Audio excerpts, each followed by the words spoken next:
IMF programme से मुआशी इस्तेहकाम आता है, तरक्की नहीं होती। वज़ीर-ए-आज़म इस्लामाबाद में prime minister digital youth hub के इजरा की तकरीब से खिताब करते हुए वज़ीर-ए-आज़म ने कहा कि अल्लाह से दुआ है कि IMF का हालिया प्रोग्राम आखिरी प्रोग्राम हो। 77 सालों में हमारे कर्जों में इजाफा ही हुआ। वज़ीर-ए-आज़म ने कहा कि आप लोगों को मालूम होगा कि IMF से स्टाफ लेवल मुआहिदा हो गया, लेकिन ये $1 मिलियन कर्ज है, हमने कमाया नहीं है। इन्होंने कहा कि नौजवान नस्ल की मेहनत और हुनर की बदौलत कर्ज की जिंदगी को वकार की जिंदगी में बदलना है और मैं आखिरी हद तक आपको कर्जों से निजात दिलाऊंगा। किसान, सनतकार और नौजवान को मुआशी तौर पर मजबूत करना है। वज़ीर-ए-आज़म ने कहा कि पाकिस्तान के नौजवानों को बाइज्जत रोजगार के हसूल के काबिल बनाना है, जिसके लिए दीगर अखराजात कम करके यूथ की ट्रेनिंग के लिए पैसा देंगे और खादिम बनकर पाकिस्तान की खिदमत करता रहूंगा। वज़ीर-ए-आज़म ने कहा कि पिछले 3 हफ्तों में 34 अरब रुपए खजाने में आए। शरपसंद अनासिर बलोचिस्तान की अमन और तरक्की के दुश्मन हैं। वज़ीर-ए-आज़म सदर की गवादर हमले की मजम्मत। वज़ीर-ए-आज़म ने वाक़े में 6 अफराद के जाँ बहक होने पर गहरे दुख और रंज का इजहार करते हुए हदायत की है कि बाकी की तहकीकात करके जिम्मेदारान का तयन और करार वाकई सजा यकीनी बनाई जाए। वज़ीर-ए-आज़म ने कहा कि शरपसंद अनासिर की मासूम लोगों के खिलाफ बुज़दिलाना कार्रवाइयाँ इनकी हैवानियत की वाज़ेह अक्कासी करती हैं।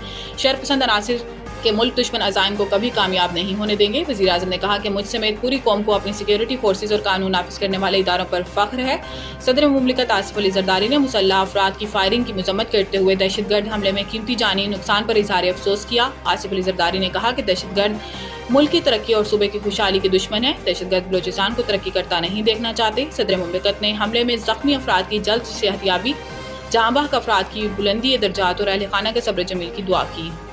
15 दिन मुअत्तल रहने के बाद जाफर एक्सप्रेस पेशावर से क्वेटा के लिए रवाना। वफाकी वजीर अमीर मकाम ने मुसाफिरों को पेशावर से रुखसत किया। जाफर एक्सप्रेस जुम्मे को क्वेटा से पेशावर आएगी। गुज़िश्ता रोज़ वजीर रेलवे हनीफ अब्बासी ने ऐलान किया था कि हफ्ते में 2 दिन चलने वाली बोलान मेल रोजाना की बुनियाद पर चलाई जाएगी। मीडिया से गुफ्तगू में अमीर मकाम ने कहा कि जो बलूचिस्तान की तरक्की रोकना चाहते थे, इन्हें मायूसी हुई। दहशतगर्दी के खिलाफ कौम मुत्तहिद है, कोई सियासत ना करे।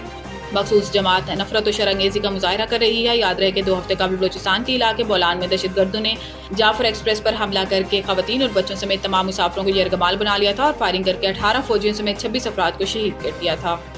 अमरीकी कांग्रेस में पाकिस्तान मुखालिफ बिल 2 तरफा ताल्लुकात की कासी नहीं।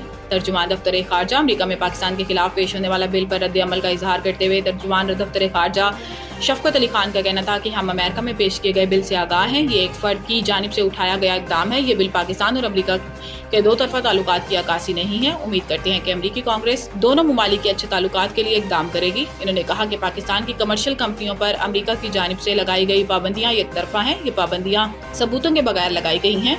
पाकिस्तानी सहाफ़ियों के दौरा इसराइल पर बात करते हुए तर्जुमान ने बताया कि पाकिस्तानी पासपोर्ट पर इसराइल का दौरा नहीं हो सकता। इससे पहले जो इसराइल के दौरे हुए वो डुअल नेशनल थे। पाकिस्तान के इसराइल पर मौक़िफ़ में कोई तब्दीली नहीं आई।